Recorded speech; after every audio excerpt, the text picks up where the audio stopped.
మన ప్రభు రక్షకుడకు యేసుక్రీస్తు వారి పరిశుద్ధమైన నామములో మీ అందరికీ కూడా నా హృదయపూర్వకమైన వందనాలు అభినందనలు తెలియపరుస్తున్నాను. ప్రియమైన దేవుని పరిశుద్ధమైన సహోదరులారా, నేను మీకు మత్తయి సువార్త 23 అధ్యాయము 1 నుంచి 12 వచనాల్లో ఉన్న విలువైన మాటలు మనం నేర్చుకోవటానికి సిద్ధపడుతున్నాం. అవి మొదటి భాగము, రెండవ భాగము, మూడవ భాగము, నాలుగవ భాగము, ఐదవ భాగం మాట్లాడుకున్నాం. ఆరవ భాగానికి వచ్చాం, ఆరో పార్ట్కి వచ్చాం. ఇందులో అలాగా భాగాలుగా మాట్లాడుకుంటే అందులో నుంచి మనం కొన్ని మాటలు అంటే అందులో మన దైనందిన జీవితానికి ముందుకు వెళ్ళటానికి వేగురు పడటానికి ముందుగా మనము చూడవచ్చు. తర్వాత నేను మొదటి భాగంలోనే మీకు చెప్పాను, రచ్చరేకులు చెంగులు అనే అర్థాన్ని నేను మీకు వివరం ఇచ్చాను. ఎందుకంటే అది వాళ్ళు ఎలాగెలాగా కట్టుకుని ఉంటారో, ఏ మాటలో ఆ పంచఖండాలనే వాళ్ళు ఎలా స్వీకరిస్తారో, ఆ పంచఖండాల ద్వారా వాళ్ళు మేము దేవుని నీతిమంతులుగా మేము పిలువబడుతున్నామని తమకు తామే వాళ్ళు సర్టిఫికెట్ ఇచ్చేసుకునేలాగా యేసు ప్రభు గారిని ఎదిరించేవారుగా వాళ్ళు అక్కడ మనకు కనపడుతున్నారు. మత్తయి సువార్త 23 అధ్యాయము 1 నుంచి 12 వచనాల్లో యేసుక్రీస్తు ప్రభు వారు వాళ్ళ యొక్క నాయకత్వాన్ని హెచ్చరించి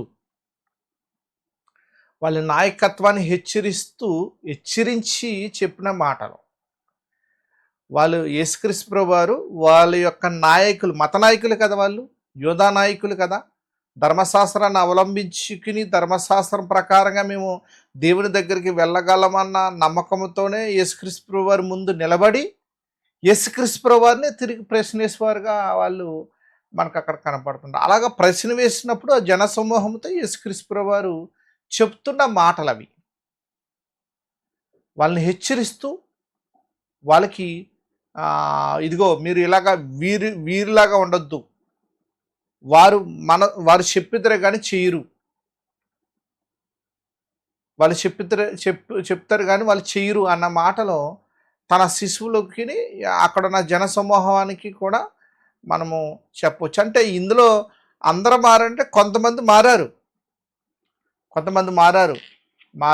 మనసు పొంది ప్రభుని విశ్వసించుకున్న వాళ్ళు పరిచయలో కూడా కొంత తెగవారు వచ్చారు. కొంతమంది రాలేకపోయారు. కారణం ఏంటంటే వాళ్ళకి మతం అడ్డొచ్చింది. ఇప్పుడు వాక్యం చెప్తున్నానండి, వాక్యాన్ని అవలంబించండి, ప్రార్థన పూర్వకంగా ఉండండి, మీ కుటుంబాన్ని కాపాడుకుంటే చాలామందికి బాధ వస్తుంది. ఎందుకు బాధ వస్తుందంటే కల్పన కథలకు వెళ్ళిపోయారు. ఇప్పుడున్న లోకంలో, ఇప్పుడున్న పరిస్థితుల్లో ఎక్కువ శాతం కల్పన కథలకు వెళ్ళిపోయి వాళ్ళు ఆలోచనలకి ఏమాత్రం కూడా చోటు ఇవ్వకోకుండా, ఏమాత్రం కూడా దేవుని యందు వాళ్ళు ఉండకోకుండా చేస్తున్న పనులు చాలా మట్టుకున్నాయండి. కానీ మనం అలా ఉండకూడదండి. దేవునిలో మనం నడవాలండి, దేవుని యొక్క అడుగుజాల్లో మనం ఉండాలండి. ఇది 6వ భాగం. ఈ 6వ భాగంలో మనం నేర్చుకోవచ్చిన విషయం ఏంటంటే, తమ లోబడకుండగానే ఇతరులు లోబడవాలని వాళ్ళు అధికారికంగా చెప్తున్నారు. అంటే వాళ్ళు దేవుని యొక్క మనస్సును వాళ్ళు అవలంబించుకోవట్లేదు, దేవుని యొక్క కుటుంబానికి వాళ్ళు దగ్గరగా లేరు. పైపెచ్చు ఇతరులని లోబడమని చెప్తున్నారు, మేము లోబడుతున్నామని చెప్తున్నారు, మేము లోబడే స్థితిలో ఉన్నామని చెప్తున్నారు. అలా మనం ఉంటే చాలా జాగ్రత్త అని అన్న అంశం మీద ఈరోజు నేను మాట్లాడాలని చూస్తున్నాను. ఇందులో మొదటి విషయం ఏంటంటే మత్తయి సువార్త 23 అధ్యాయము 1 నుంచి 12 వరకు మనం చూస్తున్నాం. 8వ వచనాన్ని మనం ఈరోజుని కొంత మట్టుకు ధ్యానిద్దాం. మీరైతే బోధకులని పిలువబడవద్దు. అంటే వాళ్ళు బోధకులుగా పిలువబడుతున్నారు కానీ ప్రభుని అంగీకరించలేకపోయారు. అంతే కదా. మీరైతే బోధకులని పిలువబడవద్దు, ఒక్కడే మీ బోధకుడు, మీరందరూ సహోదరులు. నిజమే, ఆయనే బోధకుడు, యేసుప్రభు గారే బోధకుడు. ఆయన బోధ వల్లే మనం బలపరచబడాలి, ఆయన బోధ వల్లే మనం విమోచింపబడాలి, ఆ బోధ వల్లే ఆయన నీతిని మనం తెలుసుకోవాలి. అందుకని కొరింథీయులకు రాసిన మొదటి పత్రికలో ఒక మాటను మనం చదివికిని ఈ మొదటి విషయాన్ని మనము ముగించుకుందాం. ఎందుకంటే మొదటి విషయం చాలా ముఖ్యమైన విషయం. ఎందుకంటే ఇక్కడ బోధకుళ్ళు అని మీరు పిలువబడవద్దు. ప్రభు చెప్తున్నారంటే వాళ్ళు బోధకులుగా పిలువబడుతున్నారు. అంతే కదా అర్థం. 8వ వచనం, మీరైతే బోధకులని పిలువబడవద్దు, ఒక్కడే మీ బోధకుడు, మీరందరూ సహోదరులు. దీని మీద మనం 3 విషయాలు మాట్లాడుకుందాం. వాళ్ళు దైవ కుటుంబాన్ని విడిచిపెట్టారు, తండ్రిని విడిచిపెట్టారు, పరిశుద్ధాత్మని విడిచిపెట్టారు వాళ్ళు. కానీ విడిచిపెట్టిన వాళ్ళు ఏమంటున్నారంటే మేము ఆయన ఎందున్నామంటున్నారు వాళ్ళు. దేవుడు అంటే మాకు తెలుసు అంటున్నారు వాళ్ళు. మేము దేవుని యందు ఉన్నామంటున్నారు. మొదటి విషయం ఏంటంటే బోధకులని మీరు పిలువబడవద్దు, ఒక్కడే మీకు బోధకుడు, ఆయనే నజరేయుడగు యేసుక్రీస్తు వారి గురించి యేసుక్రీస్తు వారే చెప్పుకున్న దాఖలాలు ఇవి. మీరు బోధకులని పిలవబడద్దు. తర్వాత 9వ వచనం, మరియు భూమి మీద ఎవరికైనా తండ్రి అని పేరు పెట్టవద్దు, ఒక్కడే మీ తండ్రి, ఆయన పరలోకమందు ఉన్నాడు. ఎంత తేటగా చెప్తున్నారండి ప్రభు. నేనున్నాను, తండ్రి ఉన్నారు, పరిశుద్ధాత్ముడు ఉన్నారు. నేనున్నాను, తండ్రి ఉన్నారు, పరిశుద్ధాత్ముడు ఉన్నాడు. నేనున్నాను, తండ్రి ఉన్నారు, పరిశుద్ధాత్మ దేవుడు ఉన్నాడు. ఆదరణకర్త ఆయన దేవుడే, యేసు గారు కూడా దేవుడే, తండ్రి దేవుడు కూడా దేవుడే. అంటే వీళ్ళు ఎలాగ అర్థం చేసుకోవాలన్నది వాళ్ళు తెలుసుకోలేకపోయారు. పైపెచ్చు వాళ్ళ మనస్సులను కఠినపరుచుకున్నారు. అందుకని మార్కు సువార్త 12వ అధ్యాయము మొదటి విషయంలో నేను మాట్లాడుతున్న విషయాన్ని గుర్తించుకోవచ్చిన మాట.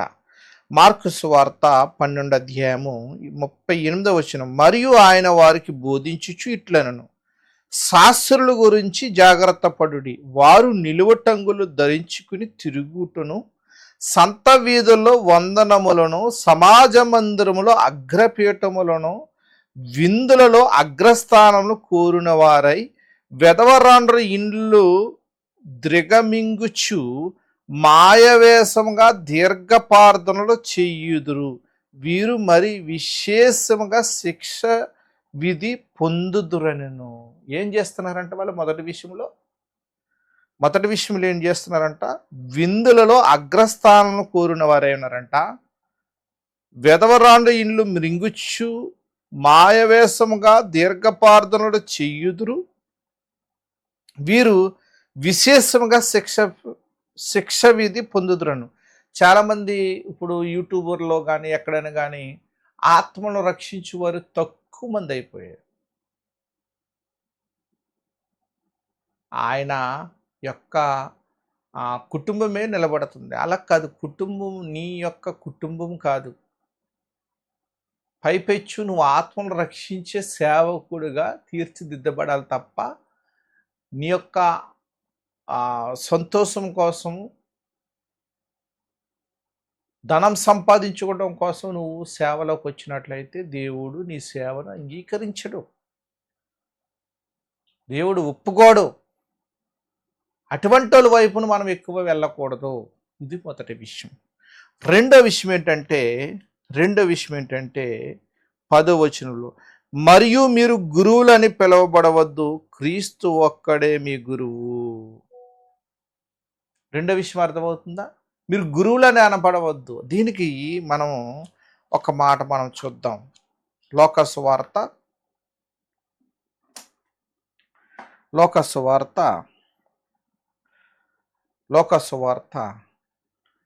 20వ అధ్యాయము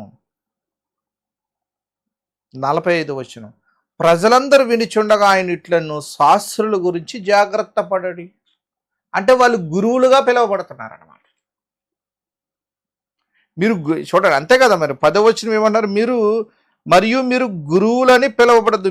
మరియు మీరంటే ఎవరికి చెప్తున్నారు? ఈయన శిశువులకి, జనసమూహానికి చెప్తున్నారు. ఎవరి గురించి చెప్తున్నాడు ఈయన? శాస్త్రులకు, పరిసయ్యులే చెప్తున్నారు. శాస్త్రులు, పరిసయ్యులు ఏం చేస్తున్నారు? పైపెచ్చు ఇదిగో గురువులుగా పిలువబడుతున్నారు, బోధకులుగా పిలువబడుతున్నారు, మేము మీకు తండ్రి లాంటి వాళ్ళుగా చెప్తున్నారు. అసలు అది కాదు. ఒక్క ఆయనే తండ్రి, ఆయన పరలోకమందున్నాడు. ఒక్క ఆయనే గురువు, ఆయన నేను.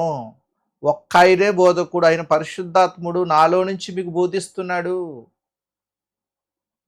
ఎంత తేట తెల్లగా ఉన్నాయండి మాటలు. 6వ పార్ట్లో రెండో విషయము నేను ఇది చెప్పాను కదా. మళ్ళీ రెండో విషయంలోనే చూసుకుంటే 46 వచనం, లోక సువార్త 20:46, సొంత వీధిలో వందనములను, సమాజమందులో అగ్రపీఠములను, విందుల్లో అగ్రస్థానమును కోరుదురు. వారు విధవరాండ్రు ఇండ్లు ద్రిగమింగుచు మాయవేశంగా పార్థనలో చెయ్యుదురు. వారు మరి విశేషంగా శిక్ష పొందుదురని తన శిశువులతో చెప్పును.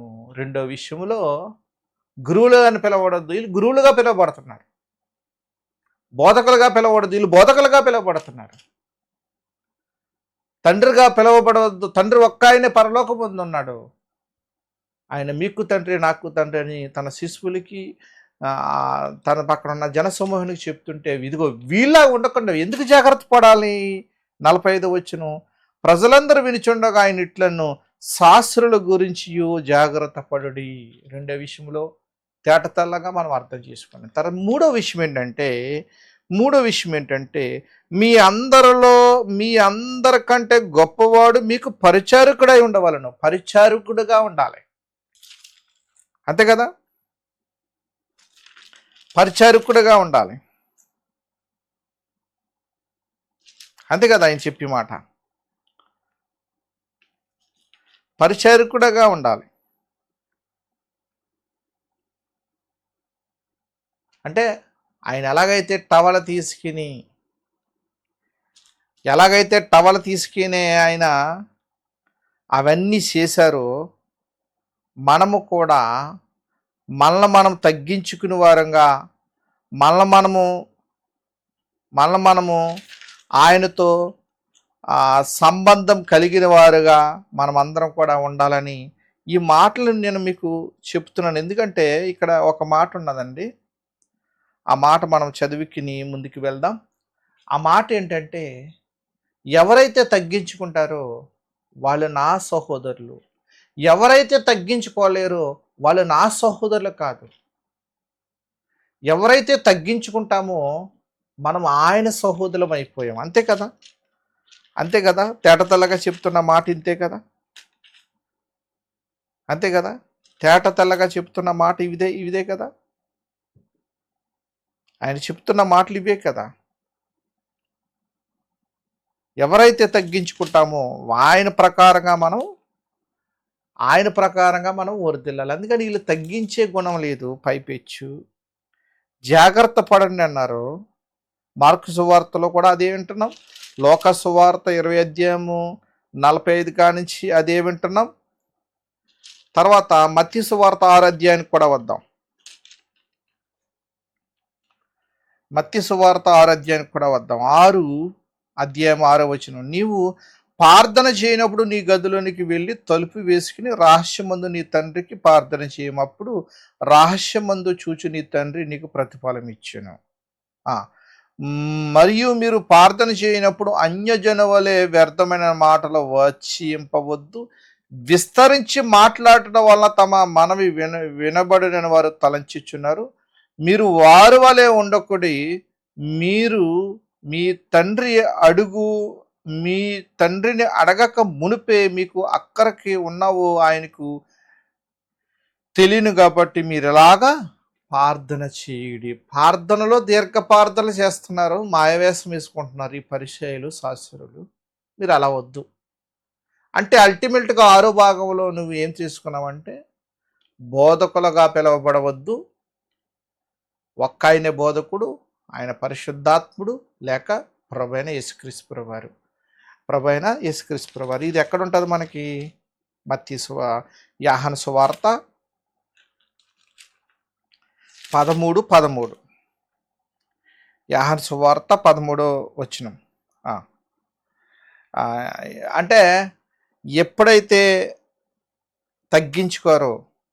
ఎలాగైతే తగ్గించుకోరో ఆ మాటల గురించి చెప్తూ ఒక విశేషమైన మాటలు మనకు నేర్పుతున్నారు. చూడండి, 13వ వచనం, 13వ అధ్యాయం యోహాను సువార్త 13వ వచనం, 12 కానీ చదువుకుందాం.